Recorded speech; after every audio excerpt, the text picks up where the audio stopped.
भक्तों, गरुड़ पुराण के धर्मकांड के प्रेत कल्प में मृत व्यक्ति की ऐसी 3 वस्तुओं के विषय में वर्णन किया गया है जिनका उपयोग कभी नहीं करना चाहिए, अन्यथा भयंकर यातनाएं सहन करनी पड़ती है और अनेक प्रकार की हानि होती है। इसलिए प्रत्येक बुद्धिमान व्यक्ति को इन वस्तुओं के विषय में अवश्य जान लेना चाहिए। श्री कृष्ण ने गरुड़ जी को अत्यंत ज्ञानवर्धक जानकारी दी है। इसे सुनने से आपके भी ज्ञान में वृद्धि होगी। इसलिए आप इस प्रवचन को पूरा अवश्य सुने, क्योंकि आधा अधूरा ज्ञान घातक होता है।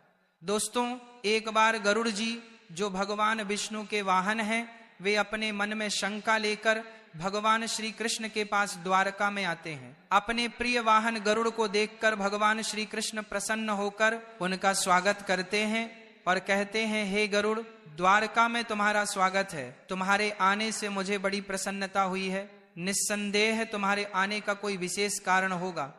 बताओ किस प्रयोजन से तुम यहाँ पधारे हो। गरुड़ जी भगवान को प्रणाम करते हुए कहते हैं, हे प्रभु, आप तो सर्वज्ञ हैं। इस पूरे संसार में कुछ भी आपसे छिपा नहीं है। मैं आपके पास एक शंका लेकर आया हूं जिसका समाधान केवल आप ही कर सकते हैं। भगवान श्री कृष्ण हंसते हुए कहते हैं, हे पक्षीराज, तुम्हारी जो भी शंका हो निसंकोच होकर पूछ लो। तुम्हारी हर शंका और समस्या का समाधान करना मेरा कर्तव्य है। गरुड़ जी गंभीर स्वर में कहते हैं, हे प्रभु, मेरा प्रश्न यह है कि जब कोई जीव मृत्यु को प्राप्त होता है तब वह अपने साथ क्या क्या चीजें लेकर जाता है, और मृत्यु के बाद उस प्राणी से जुड़ी कौन कौन सी वस्तुओं का उपयोग अन्य लोगों को नहीं करना चाहिए। भगवान श्री कृष्ण ने विचारपूर्ण स्वर में कहा, गरुड़, तुम्हारा प्रश्न अत्यंत महत्वपूर्ण है। इस संसार में जो जन्म लेता है उसकी मृत्यु निश्चित होती है। मनुष्य इस संसार में खाली हाथ अवश्य आता है, किंतु जब उसकी मृत्यु होती है तो वह अपने साथ 5 चीज लेकर जाता है। और यह भी सत्य है कि जीवित मनुष्य को मरे हुए व्यक्ति की 3 चीजों का उपयोग कभी नहीं करना चाहिए। तुम्हारे इन दोनों प्रश्नों का उत्तर देने से पूर्व मैं एक ब्राह्मण और 5 प्रेत की कथा सुनाता हूं, जिससे तुम्हारे सभी प्रश्नों का समाधान हो जाएगा। इस कथा को ध्यान से सुनना, क्योंकि इसके माध्यम से मानव जीवन के गूढ़ रहस्यों को समझा जा सकता है। इस कथा का श्रवण करने पर मनुष्य के कोटि कोटि पाप नष्ट होते हैं। इसलिए इस कथा का तुम प्रचार करो। गरुड़ जी ने श्रद्धा से कहा, हे प्रभु, मैं ध्यान पूर्वक आपकी कथा सुनने के लिए तैयार हूं। कृपया मुझे वह पवित्र कथा सुनाएं। फिर भगवान श्री कृष्ण ने गरुड़ जी को वह कथा सुनानी शुरू की। हे गरुड़, एक समय की बात है, मध्य देश में देव शर्मा नाम का एक गरीब ब्राह्मण रहता था। वह अत्यंत गुणवान और शास्त्रों में पारंगत था। उसने वेद और शास्त्रों का बड़े गहराई से अध्ययन किया हुआ था, किंतु वह अपने ज्ञान का कभी दुरुपयोग नहीं करता था। उसने कभी अपने ज्ञान का उपयोग धन कमाने के लिए नहीं किया। अत्यंत गरीब होकर भी वह भिक्षा मांग कर ही अपना गुजारा चलाता था। फिर एक दिन वह ब्राह्मण वन में तपस्या करने के लिए जाने का विचार करता है। वह ईश्वर का ध्यान करने के उद्देश्य से वन में विचरण करने लगा। ब्राह्मण जी वन में प्रवेश करता है। उसका नाम विपिन वन था। यह वन अत्यंत भयानक और डरावना था, जिसके बारे में दूर दूर तक लोग चर्चा किया करते थे। इस वन में प्रवेश करने की हिम्मत बहुत कम लोग कर पाते थे, क्योंकि वहां का वातावरण ही भय से भरपूर था। विपिन वन में ऊंचे ऊंचे पेड़ थे, जिनकी शाखाएं इतनी घनी थी कि सूर्य की किरणें भी नीचे तक नहीं पहुंच पाती थी। इनमें से कुछ पेड़ प्राचीन काल से खड़े थे, जैसे महावृक्ष, जिनकी विशाल जड़ें जमीन से बाहर निकलकर हर दिशा में फैली हुई थीं। वहां पर वटवृक्ष और अश्वत्थ जैसे वृक्षों की भरमार थी, जो अपने नीचे किसी को भी दबा सकते थे। इस भयंकर वन में मांडव और शमी जैसे पेड़ भी थे, जिनके पास से गुजरते हुए लोगों के रोंगटे खड़े हो जाते थे। इन वृक्षों की शाखाएं मुड़ी तुड़ी और विकृत थी और उन पर अक्सर अजीब से जीव लटके रहते थे। वहां उगने वाले पौधे भी डरावने थे। विष, कांता और मंजिष्ठा जैसे जहरीले बेलों ने पूरे वन को अपने शिकंजे में लिया हुआ था। जंगल में हर तरफ कंटीली झाड़ियां उगी हुई थी, जो घुसने वालों को चोट पहुंचाने के लिए तैयार रहती थीं। इस वन में विचरण करने वाले पशु पक्षी भी साधारण नहीं थे। यहाँ काले पंखों वाले उल्लू दिन में भी विचरण करते थे, जिनकी भयानक आवाजें हवा में गूंजती थी। जंगली भेड़िए अपने शिकार की तलाश में हमेशा घूमते रहते थे और उनकी आंखें अंधकार में चमकती थी। काले धब्बों वाले तेंदुए और हिंसक भालू भी यहाँ आम थे। पक्षियों में शकुनी नामक गिद्ध और काली मैना पेड़ों पर बैठे दूर से आए लोगों को आतंकित करते थे। विपिन वन का सारा वातावरण ही अत्यंत रहस्यमय और डरावना था, जहां हर कदम पर मृत्यु का भय मंडराता रहता था। और चलते चलते वह एक अत्यंत प्राचीन वृक्ष के पास पहुंच जाता है। वह देखता है कि उस वृक्ष के नीचे 5 पिशाच खड़े हुए हैं। वे सभी पिशाच उस जंगल से गुजरने वाले मनुष्यों का भक्षण करते थे। कोई भी मनुष्य उस मार्ग से जाता तो वे उसे पकड़कर खा लिया करते थे। पिशाच होने के कारण उनके अंदर धर्म का कोई अंश नहीं था। वे अत्यंत पापी और दुराचारी थे। वे किसी पर भी कभी दया नहीं करते थे। जब वह ब्राह्मण उस वृक्ष के पास आता है तो वह पिशाच एक दूसरे से कहने लगते हैं, अरे वाह, देखो भाई, हमारे लिए आज ताजा ताजा भोजन आ रहा है। सबसे पहले मैं ही उस ब्राह्मण को खाऊंगा। इसका मांस तो कितना स्वादिष्ट होगा। यह ब्राह्मण केवल सात्विक भोजन ग्रहण करता होगा, इसलिए इसके शरीर में किसी भी प्रकार के रोग नहीं होंगे, कोई कीड़े और कृमि भी नहीं होंगे। इसका मांस खाने में बड़ा आनंद आएगा। दूसरा पिशाच कहता है, इस ब्राह्मण का भक्षण तो मैं ही करूंगा। आज कई दिनों के पश्चात शिकार हाथ लगा है। इस प्रकार से वह पिशाच उसे ब्राह्मण को खाने के लिए आगे आते हैं। पिशाचों को देखता है तो वह बिल्कुल भी भयभीत नहीं होता है। वह ब्राह्मण भगवान विष्णु का परम भक्त था और वह हर समय श्री हरि का नाम जपता रहता था, इसलिए उसे किसी से भी कोई भय नहीं लगता था। उन पिशाचों को देखकर भी ब्राह्मण भयभीत नहीं हुआ और उन पिशाचों की ओर देखते हुए उन्हें प्रणाम करने लगता है और कहता है, हे पिशाचों, तुम्हें नमस्कार है। उस ब्राह्मण का ऐसा विचित्र व्यवहार देखकर पिशाच हैरान हो जाते हैं। विष्णु भक्त ब्राह्मण के सानिध्य से उनके अंदर से हिंसा का भाव नष्ट हो जाता है और वे आश्चर्यचकित होकर उसे ब्राह्मण की ओर देखते हैं और ब्राह्मण से कहने लगते हैं, हे महात्मा, आप कौन हैं और इस वन में अकेले क्यों भटक रहे हैं? हम पिशाचों को देखकर भी आपको जरा सा भी भय नहीं लगा। बड़े बड़े शूरवीर योद्धा भी हम पिशाचों को देखकर थर थर कांपने लगते हैं, हमें देखकर डर कर भागने लगते हैं, किंतु आपके मन में किसी भी प्रकार का भय दिखाई नहीं पड़ रहा है। आपके सानिध्य में आने पर हमारी भूख भी समाप्त हो चुकी है। हम तो आपको भोजन समझकर प्रसन्न हो रहे थे और आपको खाने वाले थे। फिर वह ब्राह्मण कहता है, हे पिशाचों, मुझे आपसे बिल्कुल भी भय नहीं लग रहा है, क्योंकि मैं जानता हूं कि भगवान हमेशा मेरे साथ हैं और उनकी इच्छा के बिना तो पेड़ का पत्ता तक नहीं हिलता। यदि मेरी मृत्यु आप पिशाचों के द्वारा ही होनी है तो मुझे यह भी स्वीकार है।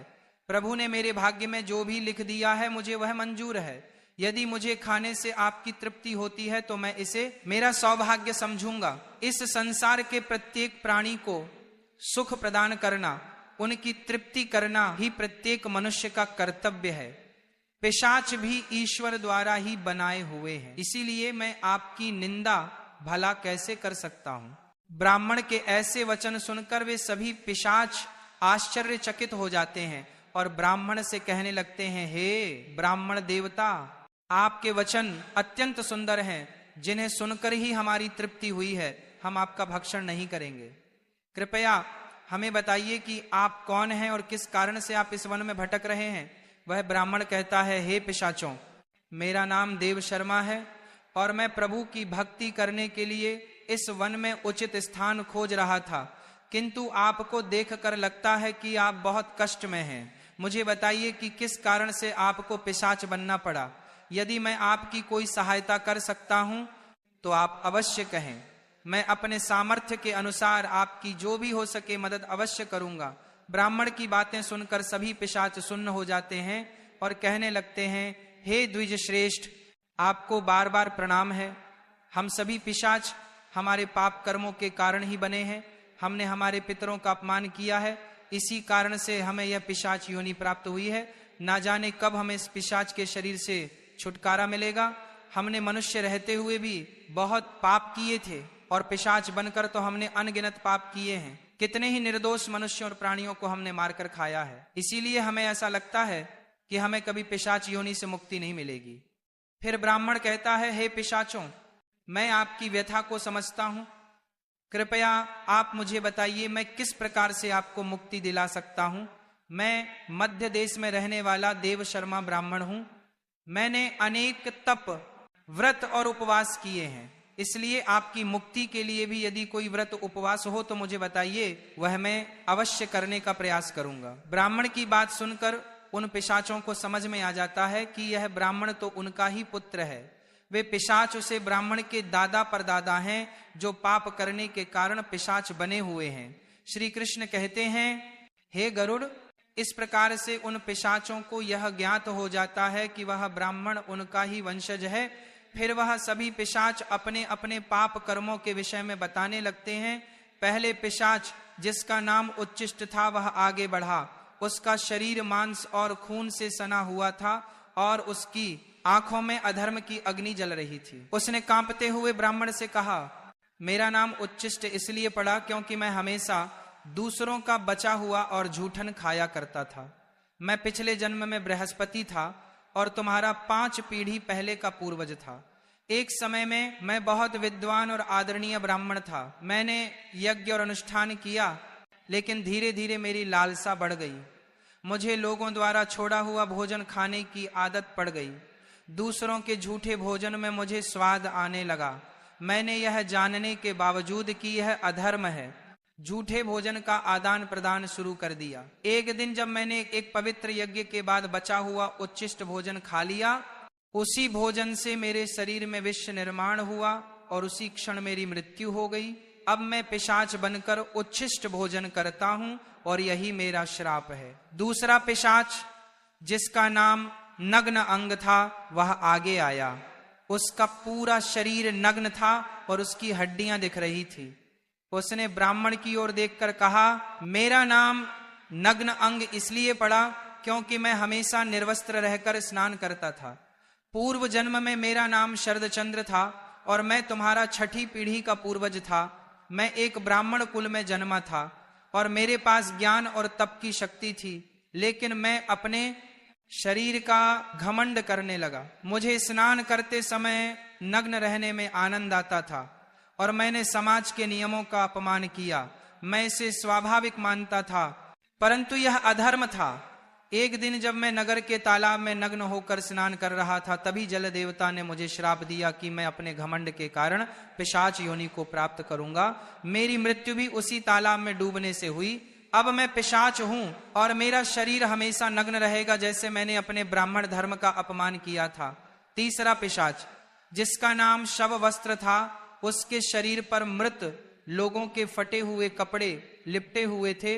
उसकी आवाज में दर्द था। उसने कहा, मैं इस योनि में इसलिए हूं क्योंकि मैंने हमेशा मृत व्यक्तियों के कपड़े चुराए। पिछले जन्म में मेरा नाम अच्युतानंद था।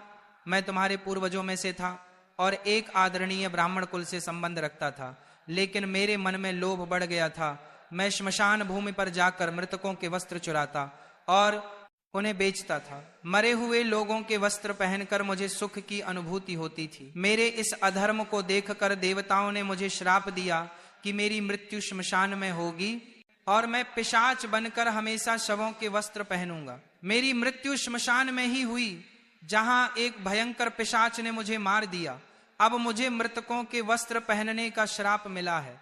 चौथा पिशाच जिसका नाम अशोक था, उसकी उपस्थिति इतनी गंदी और बदबूदार थी कि ब्राह्मण को सांस लेना कठिन हो गया। अशोक ने कहा, मेरा नाम अशोक इसलिए पड़ा क्योंकि मैंने हमेशा अपवित्र और गंदी चीजों में खुद को लिप्त रखा। मैं पिछले जन्म में धर्मराज था और तुम्हारा पूर्वज था। मेरे जीवन में शुद्धता का कोई स्थान नहीं था। ब्राह्मण होते हुए भी मैंने अपवित्रता में जीवन बिताया। मैंने कभी अपने तन और मन की शुद्धता का ध्यान नहीं रखा। गंदे वस्त्र पहनने और अपवित्र स्थान पर रहा। मैं स्नान नहीं करता था और यह सब जानकर भी मैंने धर्म के नियमों का पालन नहीं किया। मेरे इस पाप के कारण देवताओं ने मुझे श्राप दिया कि मैं अशुद्धता में लिप्त रहकर ही इस पिशाच योनि में भटकूं। मेरी मृत्यु एक गंदे तालाब में डूब कर हुई। अब मैं इस पिशाच योनि में हूं, जहां मैं हमेशा अपवित्रता से घिरा रहता हूं। अंत में 5वां पिशाच द्रव्यहरि था।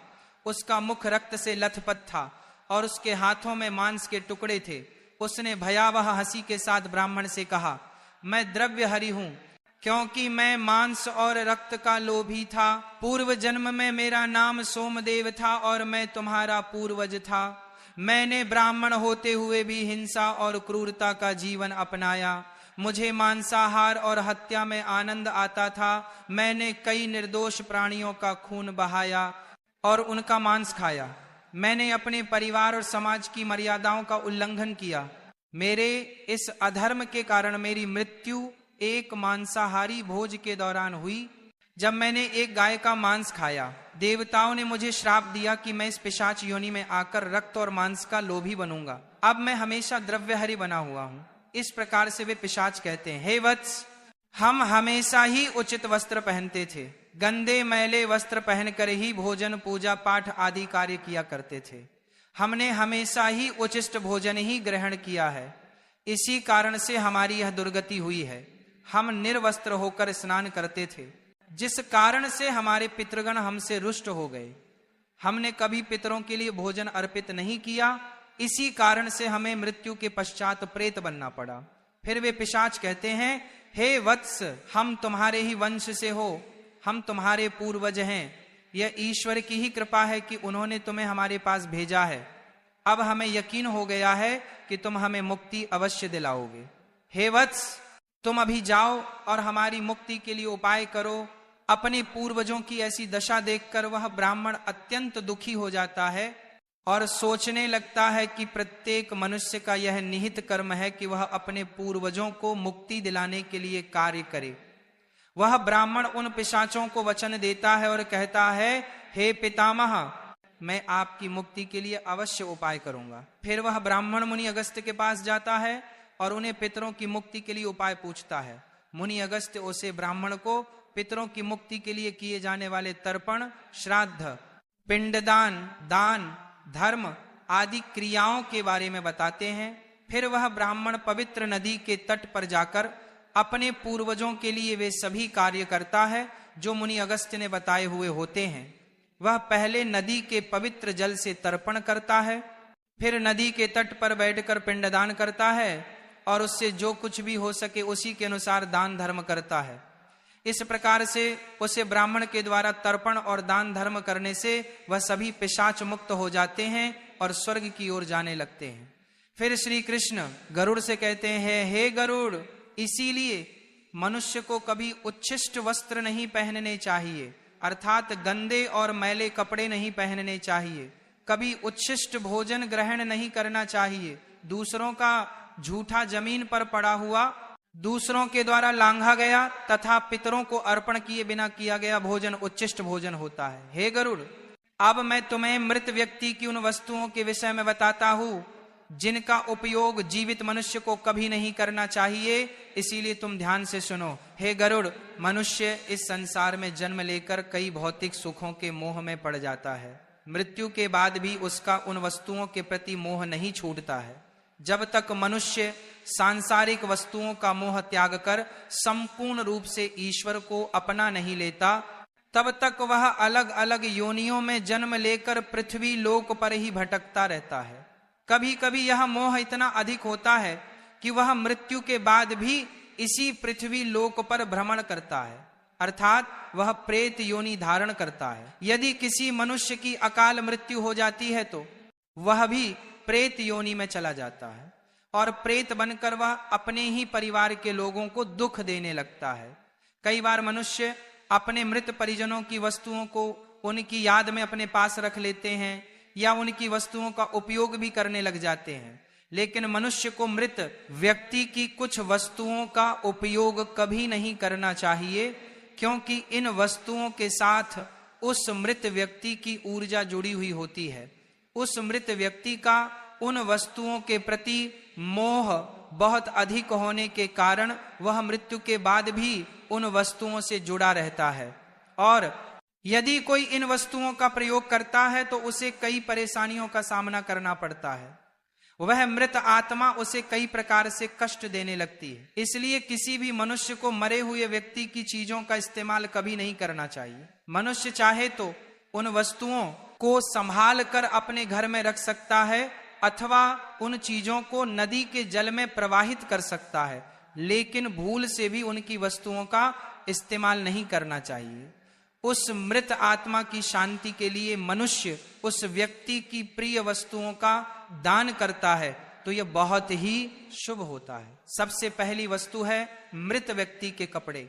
मृत व्यक्ति के कपड़ों का कभी भी इस्तेमाल नहीं करना चाहिए, उन्हें भूल कर भी पहनना नहीं चाहिए। ऐसा करने से मृत व्यक्ति की आत्मा उस व्यक्ति से जुड़ जाती है जो इनका इस्तेमाल करता है। मृत व्यक्ति की यादें उस व्यक्ति को सताने लग जाती हैं जो उनके कपड़ों का इस्तेमाल करता है, जिस कारण वह व्यक्ति मानसिक और शारीरिक रूप से कमजोर हो जाता है। उस व्यक्ति को अपने मृत परिजन की ऊर्जा का एहसास भी होने लगता है।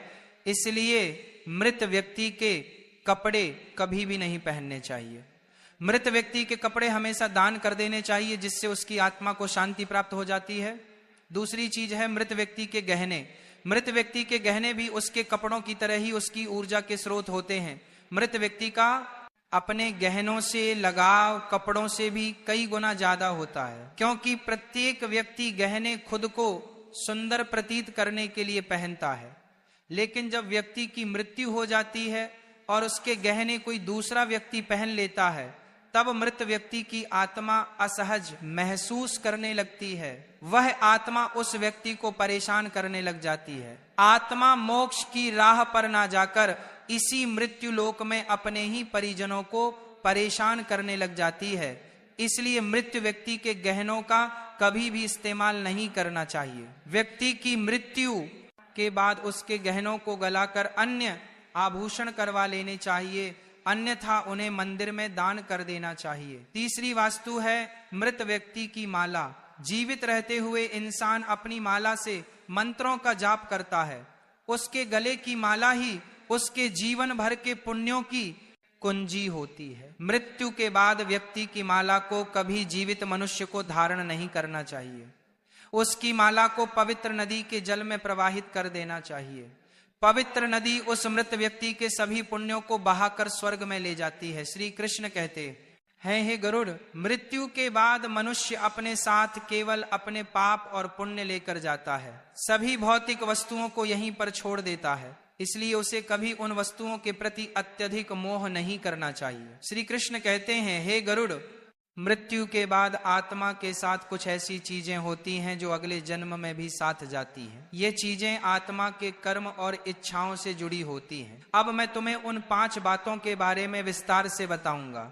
भगवान श्री कृष्ण कहते हैं, कामना वह पहली चीज है जो आत्मा के साथ मृत्यु के बाद भी रहती है। मनुष्य की कामनाएं उसे नया शरीर धारण करने के लिए प्रेरित करती है। कामना एक ऐसी शक्ति है जो आत्मा को लगातार नए शरीर की खोज में लगाए रखती है। जब एक व्यक्ति की मृत्यु होती है तो उसकी इच्छाएं उसके साथ जाती हैं और ये इच्छाएं उसके नए जन्म में पुनः कार्य करती हैं। कामना को एक प्रकार की चंचल ऊर्जा माना जाता है जो आत्मा को सांसारिक जीवन के चक्र में बांधे रखती है। अगर मनुष्य अपनी सभी इच्छाओं का त्याग कर देता है तो उसे मोक्ष की प्राप्ति हो सकती है। इसीलिए कहा गया है कि मृत्यु के समय अपनी इच्छाओं का त्याग करना अत्यंत महत्वपूर्ण है। जो लोग मृत्यु के समय अपनी इच्छाओं को साथ लेकर जाते हैं उन्हें पुनः जन्म लेना पड़ता है, क्योंकि उनकी कामनाएं उन्हें अगले जीवन के लिए प्रेरित करती है। श्री कृष्ण